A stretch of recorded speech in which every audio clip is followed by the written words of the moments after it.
Exercice qui mélange suite numérique et nombre complexe, ça c'est très très bon. Si tu suis mes vidéos et si tu as déjà vu, tu sais très bien que c'est le genre d'exercice que j'aime bien ça. Donc là, je t'ai sélectionné un exo complet, d'accord? Je vais le faire entièrement. Donc exercice assez classique, il y a pas de piège, pas de difficulté, on ne sort pas trop du cadre. Deux parties, partie A, partie B. Une relation de récurrence qui définit une suite numérique. Donc tu vois, Zn plus 1 égale 1 plus i fois Zn. Donc on travaille avec des affixes de points. Et puis dans la partie A, on définit le module de Zn, on l'appelle Un. Donc Un égale module Zn, ok? Donc partie A, on va commencer à travailler avec Un et démontrer que c'est une suite géométrique et tout le tralala. Calculer U0. Alors calculer U0. U0 égale le module de Z0. Donc Z0 dans l'énoncé. Alors tu as le lien du sujet sous la vidéo, hein, donc regarde le sujet à l'avance, comme ça tu sais de quoi ça parle. Tu peux le faire aussi de ton côté, mais le sujet il est là, hein, sinon. Donc racine 3 moins i, ça c'est Z0. Ok. Donc après tu appliques ta formule. Tu appliques ta formule du module.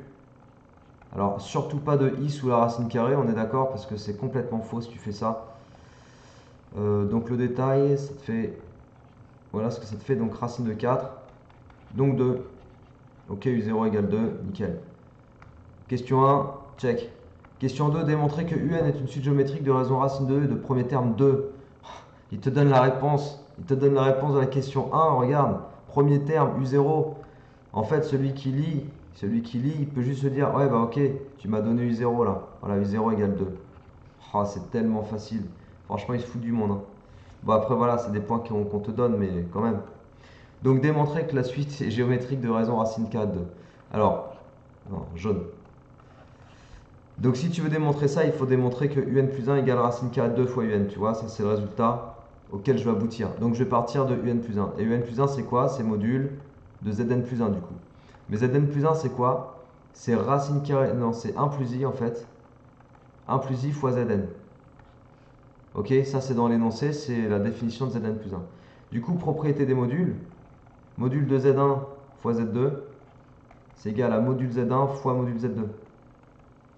Du coup, ça me fait module 1 plus i fois module Zn. Bon, module 1 plus i, ça te fait racine de 2, si tu calcules, tu vas voir. Et puis, module Zn, bah, c'est un. Hein. Bah, voilà, un plus 1 égale racine de 2 fois un. Aucune difficulté ici. Voilà, CQFD. Et ensuite, on va faire une petite phrase de conclusion. On va dire, et il faut que tu le dises comme ça à chaque fois, que un est donc une suite géométrique, que sa raison c'est q égale racine carrée de 2, et son premier terme c'est u0 égale 2. Alors, est-ce que je me contente de dire ça quand j'ai une suite géométrique? Surtout pas. Avant même qu'on me pose la question, tu vois, je vais aller déduire du coup la forme explicite parce que toujours, quand tu mets en évidence qu'une suite est géométrique, c'est pour derrière pouvoir utiliser sa forme explicite. Donc n'attends pas qu'on te le demande, et peut-être qu'on te le demandera pas, mais peut-être qu'on te le demandera, mais nous on s'en fiche. On écrit sa forme explicite et point barre, tu vois. Et on l'écrit de façon autonome. Après, regarde, question 3, exprimer un en fonction de n. Bon bah voilà, on le sait en fait, on le sait déjà. On le sait déjà. On s'attend à ce qu'on nous pose cette question finalement. Donc ça c'est ta question 3, tu vois. Maîtrise de la stratégie, je réponds à la question avant d'avoir lu la question. Après je mets le numéro. Les choses que je t'explique ça dans d'autres vidéos. Voilà, donc question 4, déterminer la limite. Donc limite de la suite un.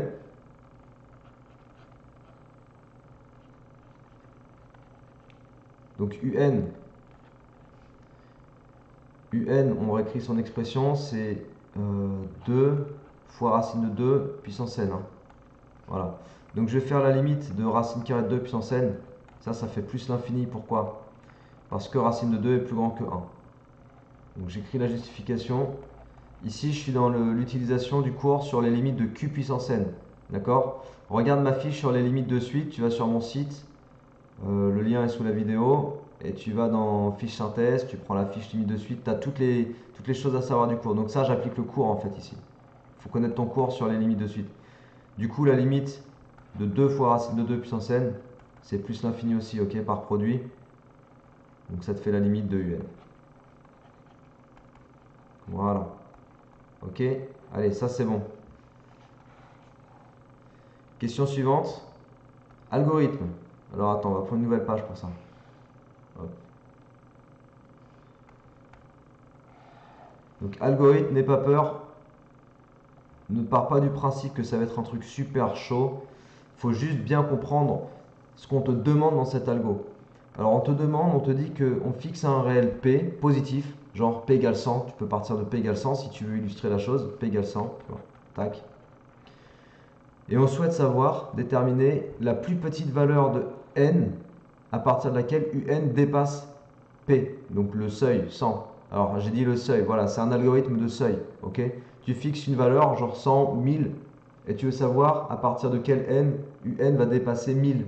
Est-ce que ça va être à partir de n égale 20? Est-ce que u20 dépasse 1000? Tu vois, c'est un peu ça la question. Et donc pour faire ça, mets-toi à la place de la calculette qui est quelque chose d'assez con. En fait, une calculette ne fait que faire des calculs que tu lui demandes de faire. Regarde, on part de u0 égale 2. Ouais, c'était bien ça, u0 égale 2.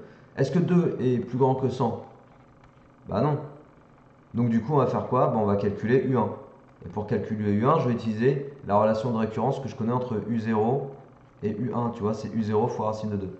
Après, je vais obtenir un nombre. Alors ici, ça va faire 2 fois racine de 2. Alors ça fait quoi sans valeur approchée? Ça fait 2,82. Donc u1 environ égal à 2,82. Après, tu prends 2,82, tu compares à 100. Est-ce que c'est plus grand? Bah non. Là, tu continues, tu calcules u3, etc., etc. Donc en fait, tu calcules les termes successifs un tant que, ok, comprends bien la façon dont on va le formuler, tant que un est inférieur ou égal à p. Donc voilà, en fait, c'est par ça que ça commence. Tant que un, enfin tant que u, pardon, parce que du coup, on ne précise pas le rang ici. Tant que u est inférieur ou égal à p, qu'est-ce qu'on fait? Eh bien, u va prendre la valeur racine de 2 fois u. Donc on calcule en fait avec notre relation de récurrence, on calcule le terme suivant.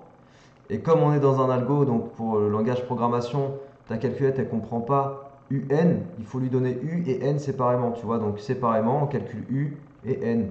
Et n lui il prend la valeur n plus 1. Tu vois, on augmente le rang de une unité. Voilà, c'est tout. Et donc on va faire les calculs successifs des un jusqu'à ce que u devienne plus grand que p. Et à ce moment-là, quand ça deviendra plus grand que p, la boucle s'arrêtera, donc fin tant que, et on affichera la valeur de P. Attends, je vais dégager ça parce que ça va me saouler. Voilà, ça si je dégage, voilà. Donc, sortie, afficher N. J'ai dit la valeur de P, non, là, on affiche la valeur de N, ok? Voilà, c'est juste ça l'algorithme, hein. Aucune difficulté dans cet algorithme-là, c'est un algorithme de seuil. Allez, on va passer sur la partie B. Donc, pareil, je me le mets sur une feuille à part, voilà. Forme algébrique de Z1. Alors tu te souviens de notre relation de récurrence? Zn plus 1 égale 1 plus i fois Zn.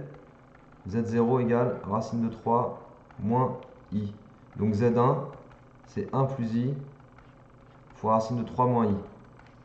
Tu développes, ça te fait racine de 3 moins i plus i racine de 3 et moins i carré, ça te fait plus 1. Ensuite, tu regroupes les termes de la partie réelle ensemble et les termes de la partie imaginaire ensemble. Voilà, tu obtiens ça. Donc tu as vu, là j'ai regroupé, là c'est REZ1. Et puis là c'est imaginaire Z1. Ok? Donc ça c'est fait pour la question 1. Question 2, déterminer la forme exponentielle de Z0 et de 1 plus i. Alors Z0 c'était racine de 3 moins i, hein, je crois. Donc là je vais te proposer de faire le calcul du module et du cos θ et sinus θ séparément. Comme ça après on déterminera le module et θ. Quoi. Donc le module, on l'a déjà calculé. Ça te faisait 2. C'était U0, tu te souviens? Et ensuite, je vais faire le cos θ. Le cos θ 0, c'est partie réelle, donc racine de 3, divisé par le module, donc divisé par 2. Et le sin θ, c'est partie imaginaire, donc moins 1 divisé par le module, donc 2. Quel est l'angle dont le cos vaut racine 3 sur 2 et le module et le sin vaut moins 1,5? Cet angle-là, c'est moins pi sur 6, à 2 pi près, modulo 2 pi. Donc c'est les angles moins pi sur 6 et puis tous les points, tous les angles qui correspondent au même point du cercle trigo. Donc θ0 égale moins pi sur 6. Ça m'amène donc à la forme expo de EI moins pi sur 6. Ok? Voilà, donc Z0 c'est fait. Après on se fait 1 plus I. Donc forme expo, j'ai écrit ça FE de 1 plus I.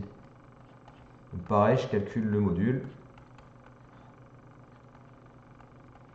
Racine de 2. Et puis je calcule le cos θ et le sin θ. Alors cos θ, ça te fait partie réelle 1 sur racine de 2, ça te fait racine 2 sur 2. Et puis le sin θ, ça te fait partie imaginaire sur module, donc racine de 2 sur 2. Alors quel est l'angle dont le cos et le sin valent racine 2 sur 2? Bah, c'est pi sur 4. Donc θ égale pi sur 4, à 2 pi près, modulo 2 pi. Donc nous on garde pi sur 4, hein, la valeur la plus simple. Et puis du coup, 1 plus i, tu conclus que c'est égal à racine carrée de 2 exponentielle i pi sur 4. Ok? Voilà. Après, on te demande de déduire la forme exponentielle de Z1. Forme exponentielle de Z1. Donc, FE, forme expo de Z1.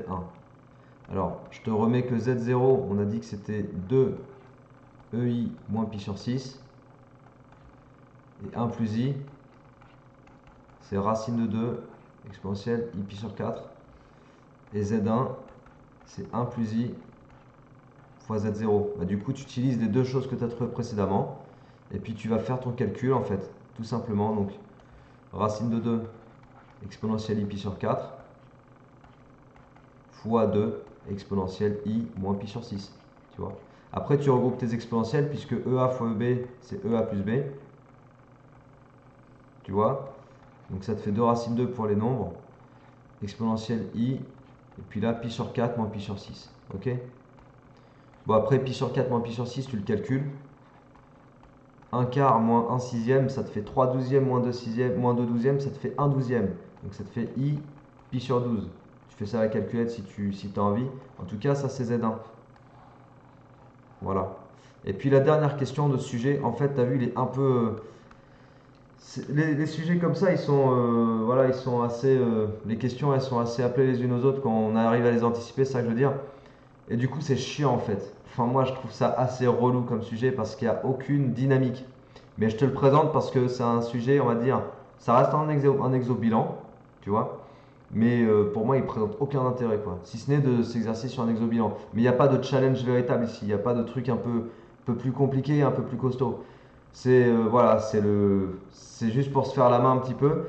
Mais la dernière question, à la limite, elle sort un petit peu de de ce caractère relou du sujet en fait, et là on va faire un truc qui est un petit peu plus marrant.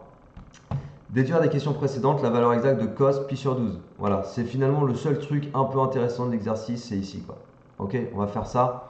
Donc pour faire ça, j'ai besoin de reprendre la forme exponentielle de Z1 et la forme algébrique de Z1. On va travailler juste avec ça, forme algébrique de Z1 et forme exponentielle de Z1. D'accord, donc je vais réécrire celle-ci. Alors, une nouvelle page. Et puis ça finira l'exo et puis voilà, on aura fini. Donc c'était racine de 3 plus 1 plus i racine de 3 moins 1. J'espère que je ne me suis pas trompé. Ouais, c'est bon. Ok, et puis on a trouvé aussi que Z1, c'était 2 racine 2 exponentielle i pi sur 12. T'es d'accord? Donc forme algébrique, forme exponentielle. Et on te demande de déduire cos pi sur 12. Et là tu dis, oh, d'où il vient le cos pi sur 12? Bah, d'où il vient le cos pi sur 12? Bah, il vient du fait, là je vais remonter en arrière là, il vient du fait que quand tu as une forme exponentielle, tu peux passer ça en forme trigonométrique. Donc j'ai le droit d'écrire la chose suivante. Voilà. Ta forme exponentielle que tu as mis en évidence, elle veut dire exactement la même chose que ce que je suis en train d'écrire, qu'on appelle la forme trigonométrique.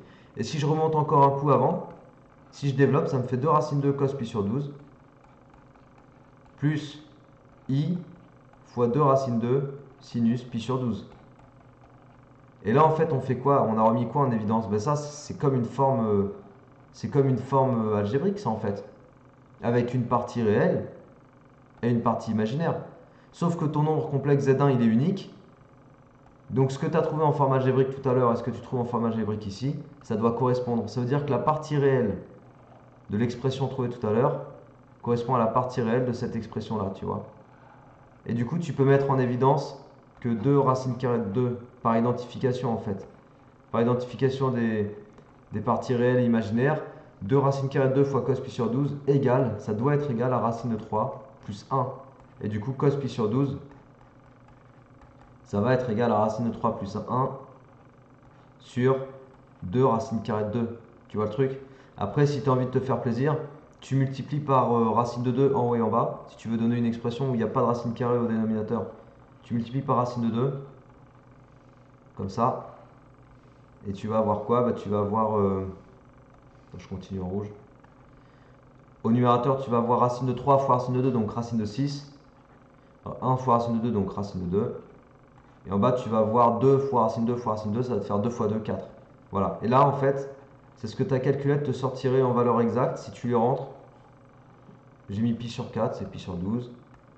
Voilà. Voilà, si tu les rentres cos pi sur 12, ta calculette, elle va te sortir ça. C'est la valeur exacte du cosinus pi sur 12. Ok? Et on l'a déduite, en fait, en faisant une étude avec les formes exponentielles et formes algébriques. Tu as vu ce qu'on peut faire avec les formes exponentielles et puis les nombres complexes? On peut faire ça, ce genre de truc. Donc finalement, on peut faire de la trigonométrie, en fait. Voilà, donc c'était la seule question intéressante à mon goût sur le sujet. Le sujet, il a de l'intérêt, comme je te l'ai présenté, parce que c'est un sujet classique qui va te valoriser si tu as du mal sur ce chapitre nombre complexe ou bien mélange avec ce nombre complexe et suite numérique. On commence par faire ça pour se faire la main et après on attaque du plus lourd, tu vois. Donc ça, c'est juste pour que voilà, tu te fasses la main, c'est tranquille. Sache que tu peux aussi retrouver, si tu as envie, la valeur exacte de sinus pi sur 12 en refaisant le même procédé que ce que je viens de faire. Tu trouverais, je vais te marquer juste le résultat. Avec sinus pi sur 12, si tu refaisais mon truc là, je te le fais pas, moi je te mets le résultat. Tu trouverais racine de 6 moins racine de 2 sur 4. D'accord? Donc si tu veux le faire aussi avec sinus pi sur 12, vas-y, tu fais, c'est la même chose. Ok? Voilà, donc ça conclut cet exo. Écoute, comme ça, tu as un bel exercice pour t'entraîner sur un truc, on va dire, basique. Et là, déjà, tu maîtrises des choses essentielles. Après, si tu maîtrises bien ce truc-là, va sur des exos un peu plus durs quand même pour faire un truc un peu plus lourd. Ok? Allez, bah, travaille bien, force à toi, motive-toi, fais-en plein des exercices. N'oublie pas que c'est en t'entraînant que ça va rentrer. C'est en t'entraînant que tu vas progresser. N'oublie pas de t'abonner à ma chaîne si tu n'es pas abonné, comme ça tu as toutes mes vidéos au fur et à mesure. Partage mon travail, n'hésite pas surtout à diffuser mon travail également. Et puis bah, d'ici là, à la prochaine. Allez, ciao!